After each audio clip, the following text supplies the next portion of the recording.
오늘은 우리 개신교에 있어서 아주 중요한 날입니다. 우리 지금의 기독교, 개신교가 출발할 수 있는 날이 바로 오늘 종교개혁이 있었기 때문입니다.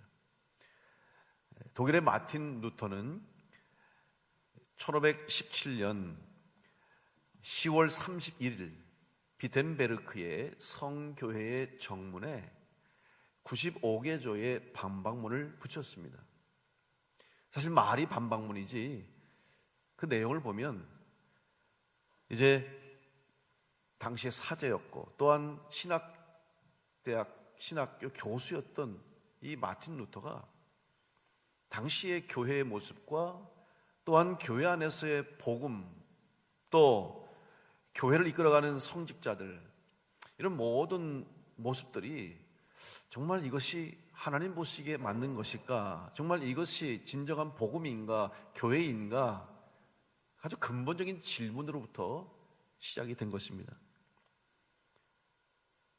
단순히 종교개혁 운동이 하나의 역사적인 사건으로 끝난 것이 아닙니다. 또는 새로운 신앙과 신학을 탄생한 것이 아닙니다.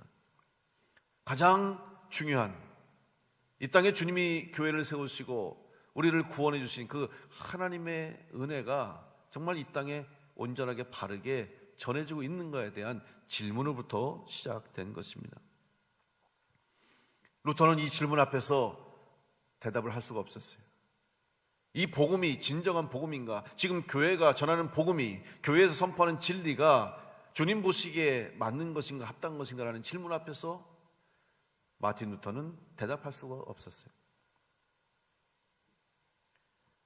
당시의 교회인 로마 가톨릭의 교회는 교황 중심이었습니다. 교황의 명령에 모든 교회의 법이 정해졌고 교황의 명령에 따라서 움직이는 교회였습니다.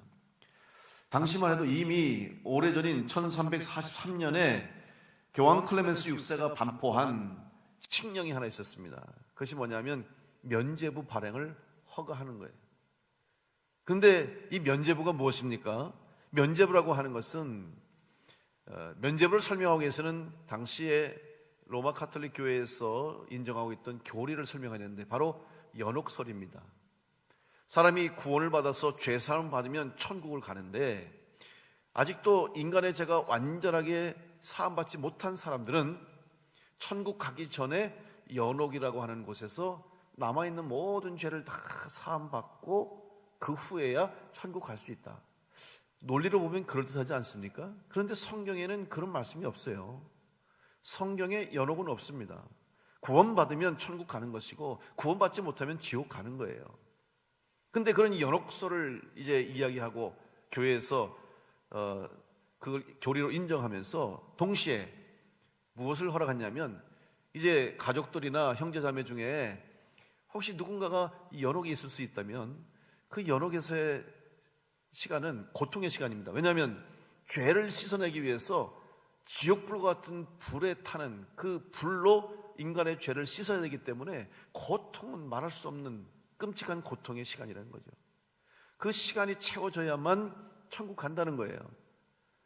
그러니까 이 사랑하는 가족들이 연옥이 있다고 생각하면 얼마나 안타깝겠어요. 그래서 면죄부를 만들어서 면죄부를 대신 가족들이 사주면 면죄부를 사는 순간 그 사람이 연옥에서 천국으로 간다는 거예요.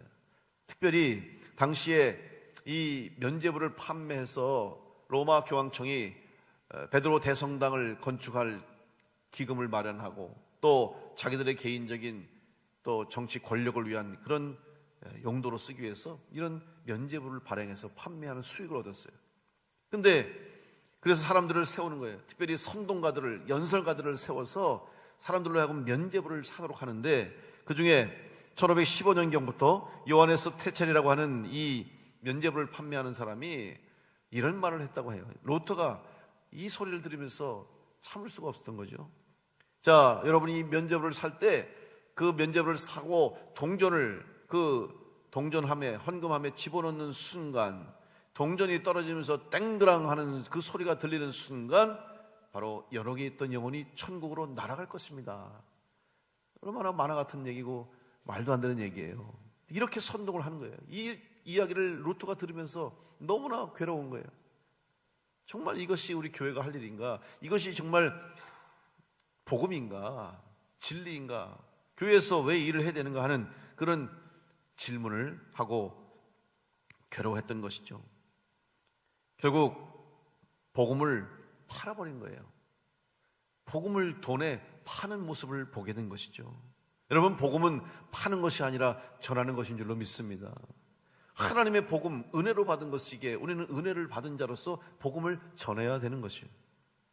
이제 루터는 이 종교개혁을 통해서 더 이상 복음을 부끄러워해서는 안 된다는 생각을 가지고 오늘 사도 바울이 고백했던 것처럼 로마서 1장 16절 말씀, 내가 복음을 부끄러워하지 아니하노니 이 복음은 모든 믿는 자에게 구원을 주시는 하나님의 능력이 됨이라 라고 말했던 것처럼 이제 마틴 루터도 더 이상 복음을 부끄러워해서는 안 되겠다라는 생각을 가지고 이제 한번 순수한 의도를 가지고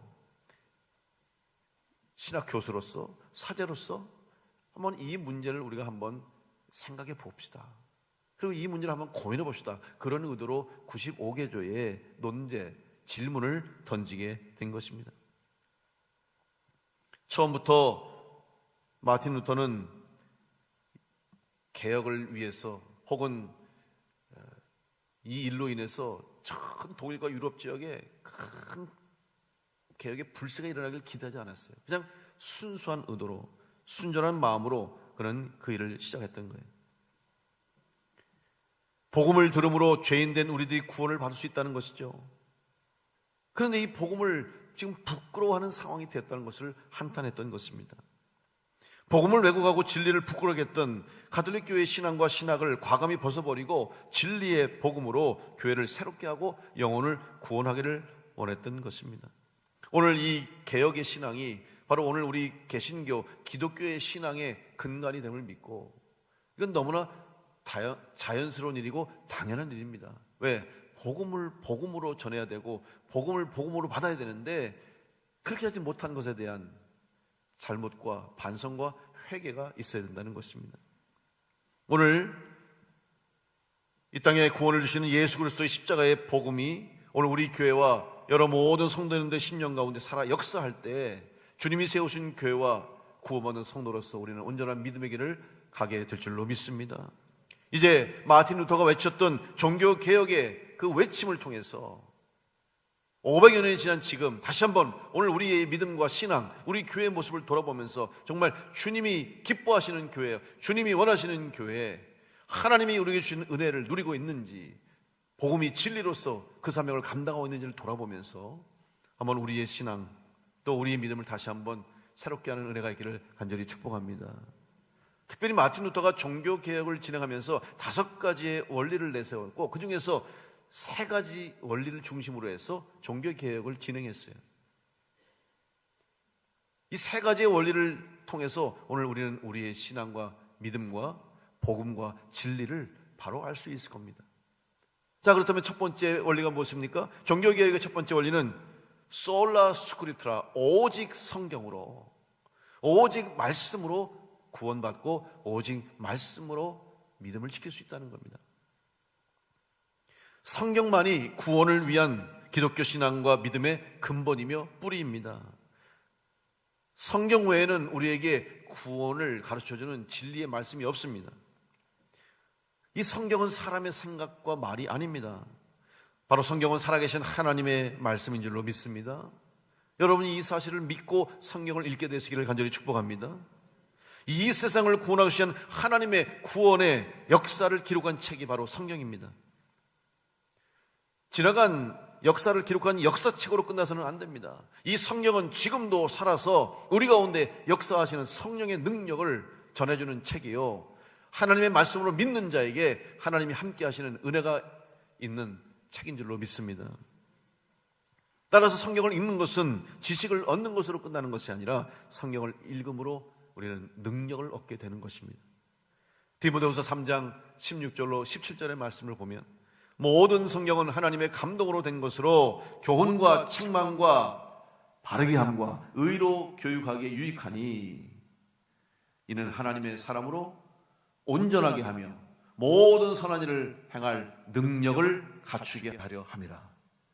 분명히 성경에서 성경이 우리에게 주시는 능력이 무언가를 바르게 정확하게 말씀하고 있습니다. 사람의 말이 아니라 하나님의 감동으로 하나님이 말씀하신 책이며, 이 성경을 통해서 우리는 땅에서 교훈을 얻고 우리의 잘못을 깨닫게 되고 책망받게 되고, 또 온전한 믿음의 길을 바르게 갈 의의 길을 알게 해주시고, 또한 성경을 통해서 하나님의 사람으로 행할 수 있는 능력을 얻게 된다는 이 말씀을 우리는 통해서 다시 한번 온전한 그리스도인으로 이 땅 가운데서 하나님 말씀 성경을 통해서 끝까지 믿음의 길을 완주하고 승리하는 성도들이 되시기를 간절히 축원합니다. 루터는 종교개혁을 통해서 그가 이룬 일 중에 가장 중요한 일이 있는데 바로 성경을 번역한 것입니다. 물론 그전에도 성경을 번역했죠. 그런데 특별히 중요한 것은 당시에 독일 일반 백성들이 읽을 수 있는 독일어로 성경을 번역했던 것입니다. 당시 교회에서는 성경을 읽을 수 있는 사람이 많지 않았어요.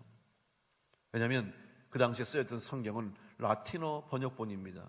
그래서 이 라틴어는 학교의 대학 교수들이나 학자들이나 성직자들, 일부의 사람들, 소수의 사람들만이 라틴어를 배웠기 때문에 이 라틴어를 읽을 줄 아는 사람만이 성경을 읽을 수 있고, 혹은 히브리어나 헬라어를 배운 자만이 성경을 읽을 수 있었어요. 따라서 대부분의 성도들, 그리스도인들은, 일반 백성들은 성경을 읽을 수도 없었고 볼 수도 없었고 들을 수도 없는 거예요. 한번 생각해 보세요. 여러분, 이 자리에 지금 성경을 읽는데 제가 여러분 성경책도 없다고 생각해 보세요. 왔는데 제가 성경을 읽는데 한글로 읽는 게 아니라 지금 히브리어로 읽는다고 생각해 보세요. 그게 무슨 소리인지 알겠습니까? 아무것도 못 알아들을 거예요. 제가 라틴어로 여러분 읽으면 라틴어를 배우지 않은 사람은 모르는 거예요. 그러니 일반 성도들과 일반 백성들은 성경을, 하나님 말씀을 들을 수 있는 기회조차 얻을 수가 없었던 것이죠. 그래서 루터가 종교개혁을 통해서 이 말씀, 복음을 모든 사람들이 들을 수 있도록 독일어로 번역한다. 근데 그 독일어가 어떤 수준이냐면, 루터의 말을 빌면 이렇게 이야기했습니다.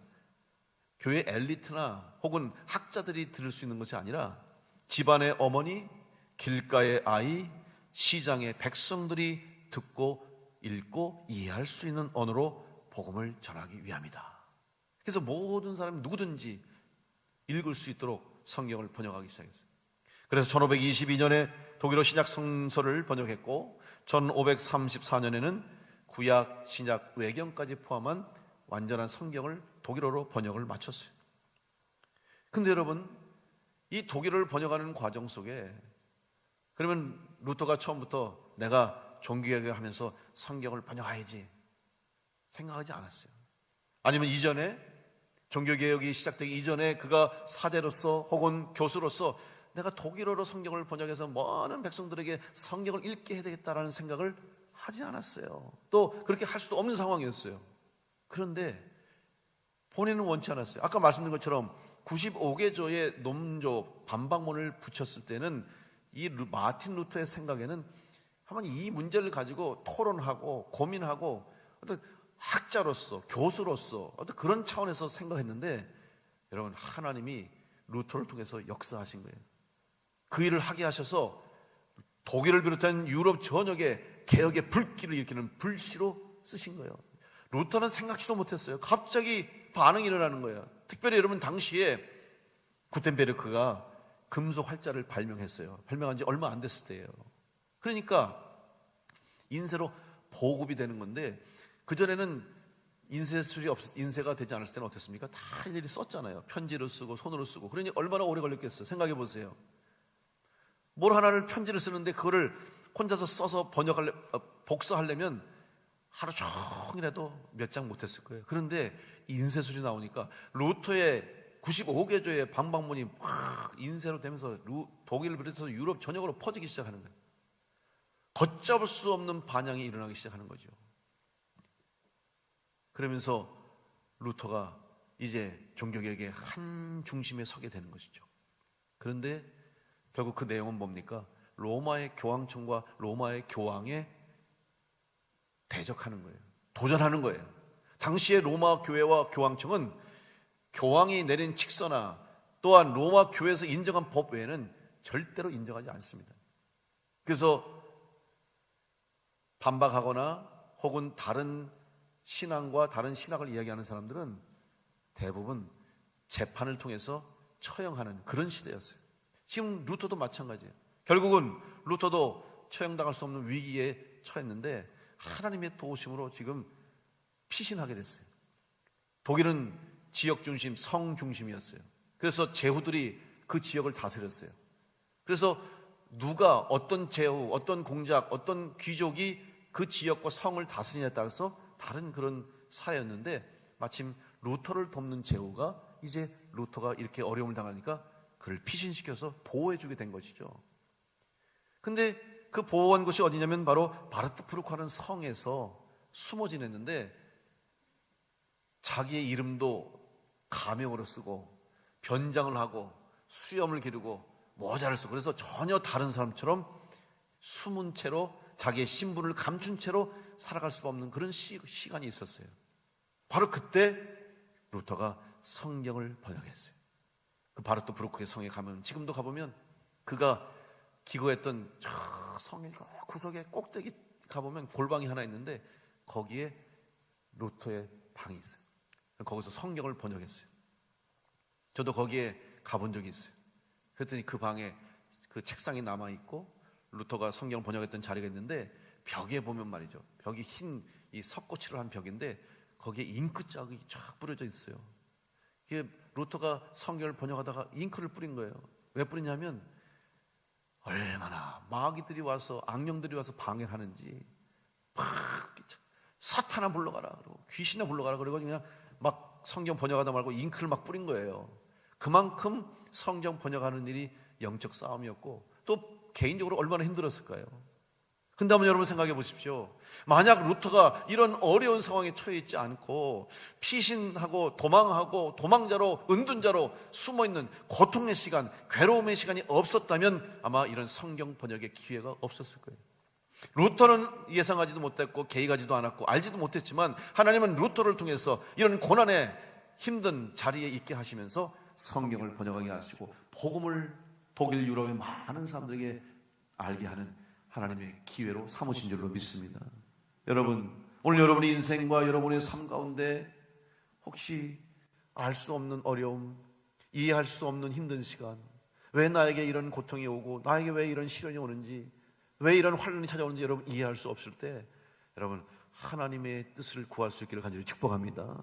분명히 여러분을 통한 하나님의 뜻과 계획이 있기 때문에 그런 어려움과 시험을 주시는 믿고 오히려 그때야말로 하나님을 바라보시고 그때야말로 기도하셔서 하나님이 뜻하신 바를 이루므로 여러분 삶 가운데 내가 알지 못하고 깨닫지 못했던 크고 놀라운 비밀의 역사를 이뤄가는 응답받는 여러분 될 수 있기를 간절히 축복합니다.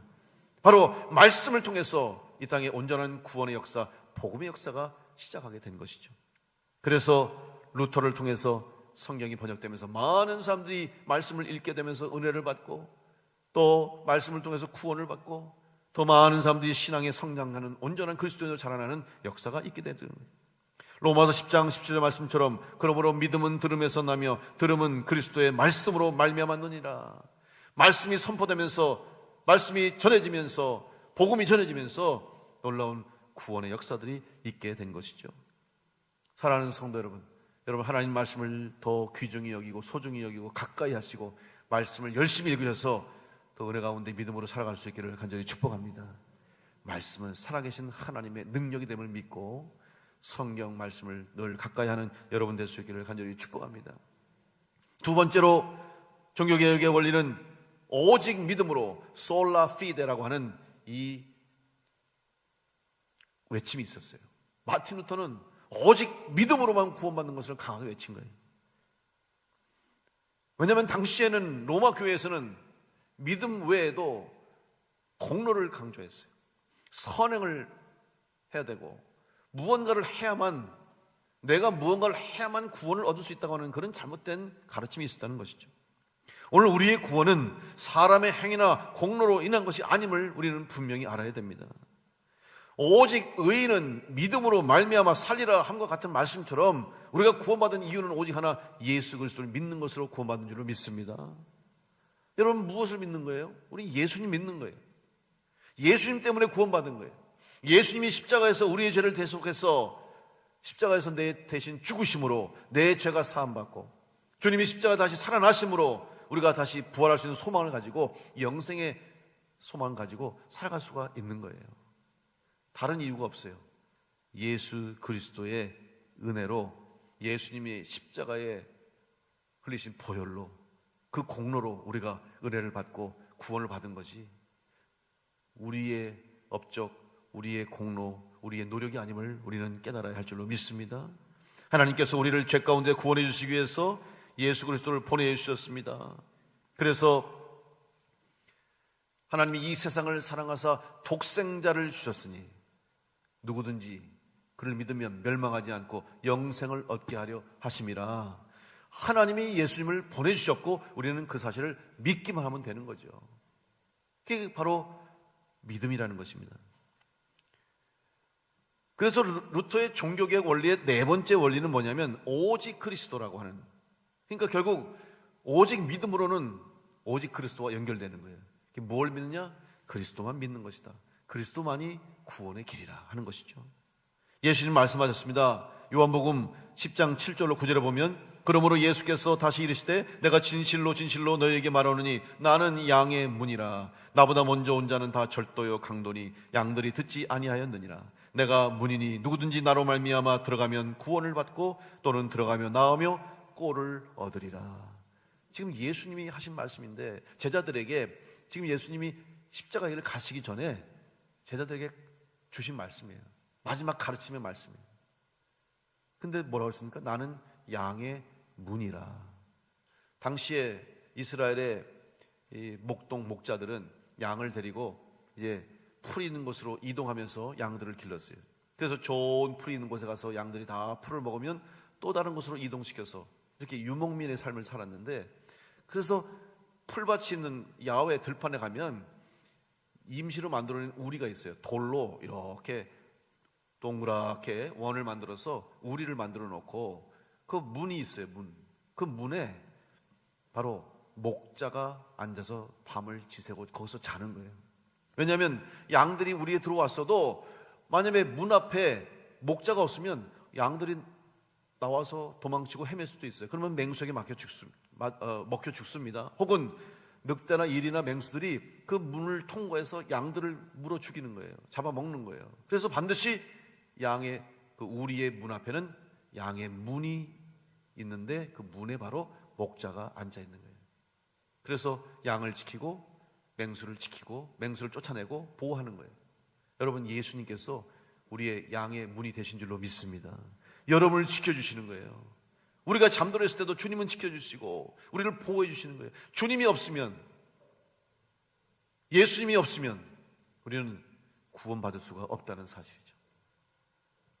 바로 예수 그리스도를 믿는 것만이 우리에게 구원이 됨을 믿고, 다시 한번 여러분의 삶 가운데 예수 그리스도를 말미암아 구원받았다는 믿음과 확신을 가지고 이 믿음의 길을 걸어갈 수 있기를 간절히 축복합니다. 사도 바울은 데살로니가전서 1장에 보면 믿음의 역사와 사랑의 수고와 우리 주 예수 그리스도에 대한 소망의 인내를 이야기하는데, 여러분, 이것은 구원받은 이후에 은혜받은 성도의 삶의 모습이요 신앙의 고백인 거예요. 사랑의 수고를 해야만, 또 열심히 일을 해야만, 믿음의 역사가 있어야만 구원받는 것이 아니라 구원받은 이후에 우리 성도들의 삶이 이렇게 된다는 것을 강조하는 것이죠. 사람들은 자기 중심적인 삶을 살아요. 인간은 본성이 이기적인 존재예요. 여러분, 아무리 우리가 이타적으로 살려고 노력해도 본성 자체가 우리는 이기적이잖아요. 그래서 내 중심적으로 생각하고 항상 나의 이익을 먼저 구하고 나의 안전을 먼저 생각하는 것이 우리예요. 이거는 어쩔 수 없잖아요. 그러다 보니까 신앙생활을 할 때에도 항상 내 중심적으로 신앙생활 할 때가 많아요. 특별히 내가 어떤 일을 했을 때 교회에서 혹은 성도들이 칭찬해 주기를 원하는 그런 마음이 있어요. 알아주기를 원하는 거죠. 물론 우리가 격려하고 박수 쳐주고 또 응원해주고 칭찬해주면 좋아요. 좋은 거예요. 그런데 여러분, 그것이 신앙의 조건이 되거나 혹은 그것 때문에 신앙에 문제가 생기거나 그것 때문에 시험 들면 안 됩니다. 칭찬해주면 감사한 일이고, 여러분, 칭찬 안 못 받는다고, 또 남들이 나 알아주지 않는다고 여러분 낙심하지 마세요.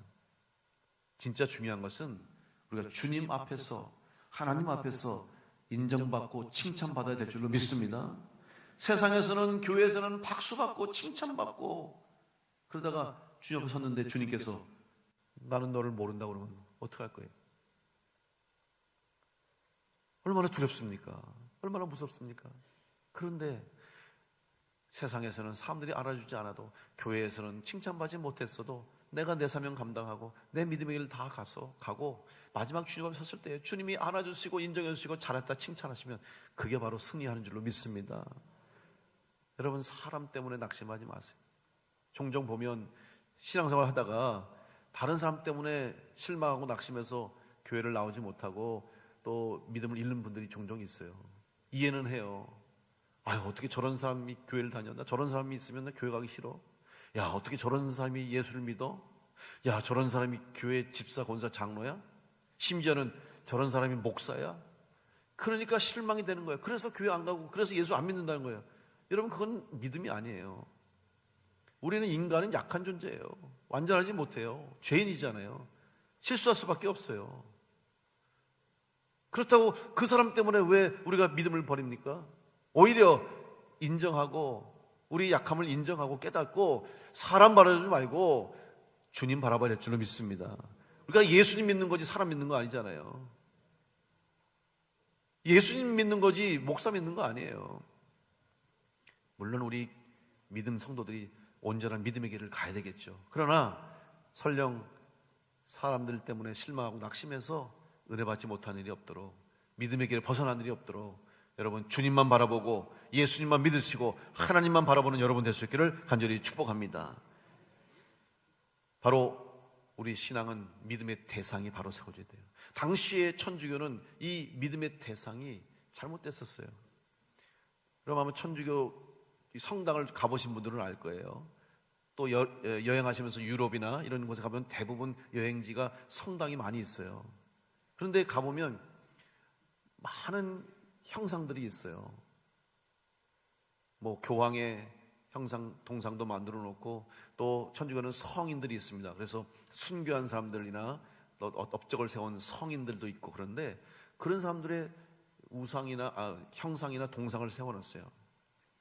뭐 그분들의 신앙을 가르치고 그분들의 신앙을 이어받는 건 좋아요. 그런데 문제가 뭐냐면 그 앞에 가서 촛불을 켜고 향을 켜고 기도한다는 거예요. 그건 아니지 않습니까? 성인은 성인으로서 인정하고 그분들의 신앙을 본받아야 되겠지만 그 앞에 왜 촛불을 켜고 향을 켜고 왜 기도하냐 이거예요. 여러분, 우리의 기도의 대상은 예수 그리스도밖에 없는 줄로 믿습니다. 예수님이 말씀하셨어요. 분명하게 요한복음 16장 24절에 지금까지는 너희가 내 이름으로 아무것도 구하지 아니하였으나 구하라 그리하면 받으리니 너희 기쁨이 충만하리라. 여러분, 예수님이 제자들에게 하신 말씀이에요. 이제 너희가 곧 내 이름으로 기도할 때가 온다 이거예요. 그때 내 이름으로 기도하면 받을 것이고 응답할 것이다. 여러분, 예수님의 이름으로 기도해야 할 줄로 믿습니다. 우리의 신앙에 대해서는 예수님밖에 없어요. 우리가 왜 교회를 섬깁니까? 왜 봉사합니까? 왜 충성합니까? 그것은 뭐냐? 예수님을 사랑하기 때문에 주님의 몸된 교회를 사랑하는 것이고, 예수님의 사랑을 받았기 때문에, 은혜를 받았기 때문에 감사함으로써 섬기고 충성하는 것이지, 충성했기 때문에, 내가 일했기 때문에, 내가 헌금했기 때문에 구원받는 것이 아니라는 사실을 분명히 알고 오직 예수 그리스도를 믿음으로, 하나님을 믿음으로 구원받고 믿음의 길을 가는 성도를 될 수 있기를 간절히 축복합니다. 마틴 루터는 종교개혁의 과정 중에 이제 종교재판을 받게 됐어요. 그래서 1521년 4월 18일 보름스 국의회에서 이제 마지막 청문회를 합니다. 다시 말하면 마지막 회유의 기회를 주는 거예요. 그때 마틴 루터에게 묻습니다. 이제 자기의 신앙을 철회할 준비가 돼 있냐? 네가 지금 주장하고 있는 것을 포기하면 살려주겠다는 거예요. 마지막 기회를 준다는 거죠. 그 질문 앞에서 마틴 루터는 그 보름스 위에 한가운데 서서 이렇게 말합니다. 성경이 나를 설득하지 않는 한 나는 철회하지 않겠습니다. 내 양심은 하나님의 말씀의 포로입니다. 나는 철회할 수도 없고 철회하지도 않겠습니다. 양심을 거스르는 일은 옳지도 않고 안전하지도 않기 때문입니다. 그리고 마지막 한마디 합니다. 하나님, 내가 여기 있습니다. 나를 도우소서. 아멘. 이 말씀으로, 이 말을 마지막 말로 자기의 믿음을 고백했어요. 이 남은 절차는 재판을 통해서 처형당하고 죽게 되는 거예요. 그때 하나님의 도우심으로 보이지 않는 손길로 제후들을 통해서 그를 밤에 탈출시켜서, 그래서 바로 성경을 번역하게 됐고 숨어 지내다가 이제 힘을 얻어서 전 유럽의 종교개혁의 역사를 이루게 된 것이죠. 여러분, 오늘 이 믿음이 우리 가운데 있기를 간절히 축복합니다. 예수 그리스도만 믿고 하나님 말씀만 믿는 성도가 되어서 오직 구원은 예수 그리스도밖에 없다는 사실을 확신하면서 다시 한번 여러분의 믿음 신앙을 끝까지 지키시길 간절히 축복합니다. 마지막으로 세 번째 종교개혁의 원리는 오직 은혜로, 솔라 그라치아. 은혜만이 없습니다. 은혜만이 구원의 방법이에요. 우리가 예수 그리스도를 믿음으로 우리는 구원받은 성도가 됐습니다. 그리고 영생의 복을 누리며 살아갑니다. 이건 모든 게 하나님의 은혜입니다. 여러분, 은혜밖에 없어요. 하나님이 세상을 구원하시려고 사랑의 마음을 품으셨기 때문에 우리가 은혜를 얻게 된 것이죠. 그래서 우리의 신앙의 고백과 간증은 내가 한 것을 말하는 것이 아니라 내가 받은 것을 말하는 것이 우리의 신앙의 고백이에요. 우리는 자꾸 뭘 한 것을 이야기하려고 하는데 한 것이 아니라 받은 것을 이야기하는 거예요. 그래서 은혜는 받았다, 성령도 받았다, 은사도 받았다예요. 그렇지 않습니까? 주시는 분이 있으시니까 받는 거 아니에요. 하나님이 주시고 성령님이 주시는 거예요. 오늘 우리가 이 은혜를 잊지 않아야만 이 믿음으로 끝까지 승리할 줄로 믿습니다. 추수감사절을 왜 지킵니까? 한 해 동안 추수했으니까, 열매를 거뒀으니까 감사한다, 그것이 아니라 이 추수할 수 있게 된 이유, 열매를 거둘 수 있는 이유, 우리가 소 땀 흘려서 일한 결과를 얻을 수 있는 이유가 바로 하나님의 은혜라는 고백입니다. 어떤 분은 말해요. 아니, 내가 열심히 잠만 자고 일해서 땀 흘려서 수고해서 벌었으니까 내가 번 것이지, 내가 얻은 것이지, 왜 하나님이 주신 거냐, 이렇게 말할 수 있어요. 그럼 한번 생각해 볼까요?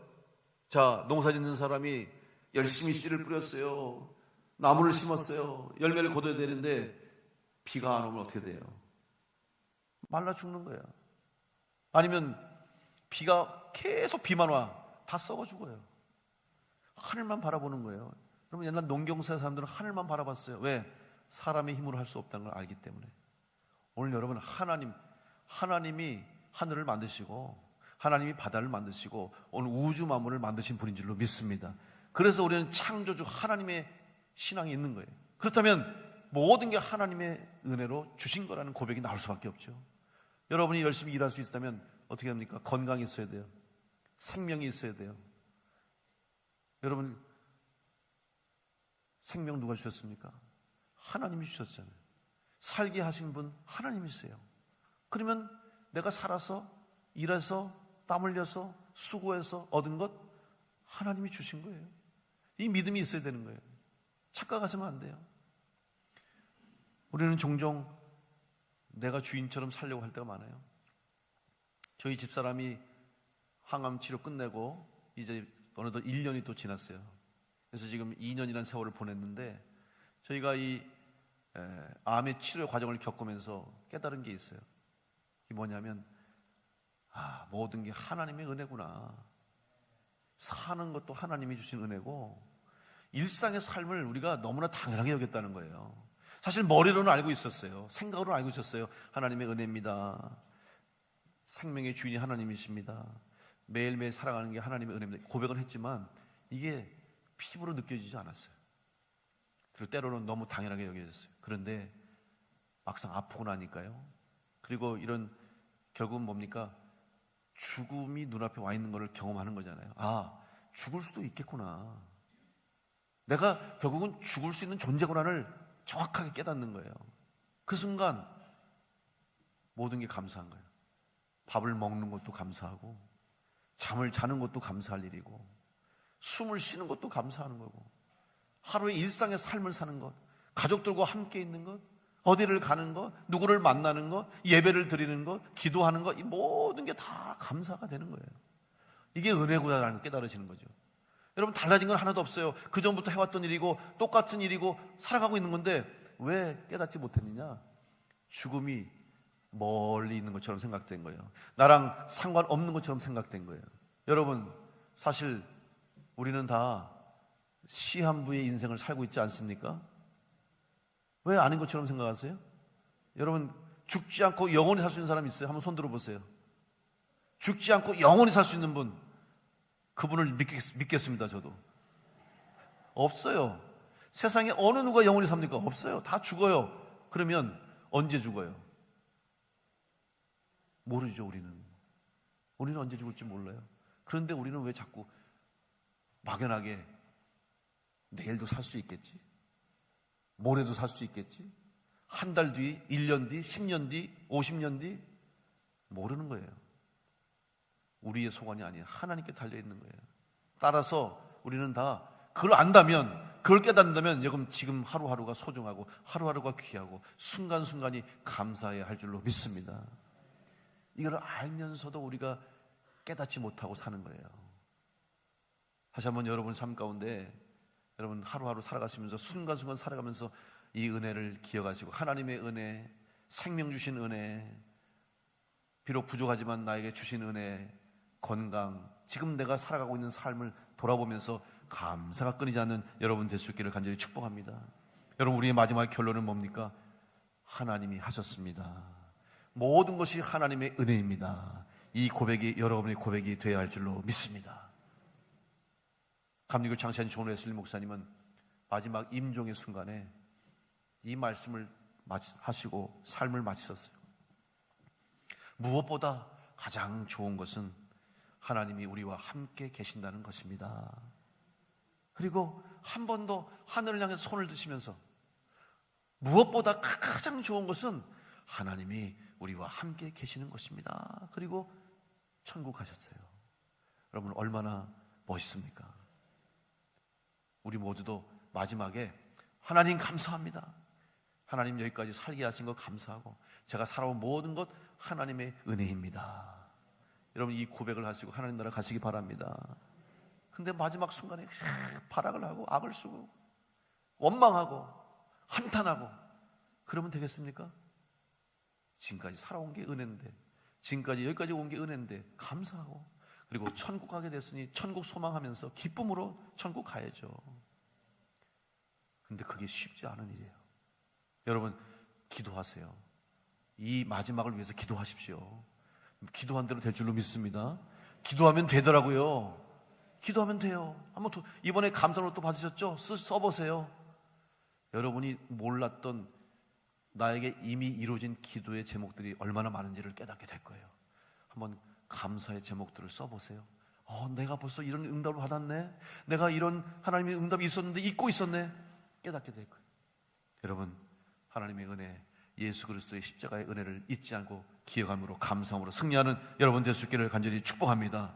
오늘 우리에게 구원의 은혜를 베풀어 주신 하나님의 은혜에 감사하시고, 구원의 복음을 부끄러워하지 않고 오히려 복음을 자랑하며 증거하는 성도들 될 수 있기를 간절히 축복합니다.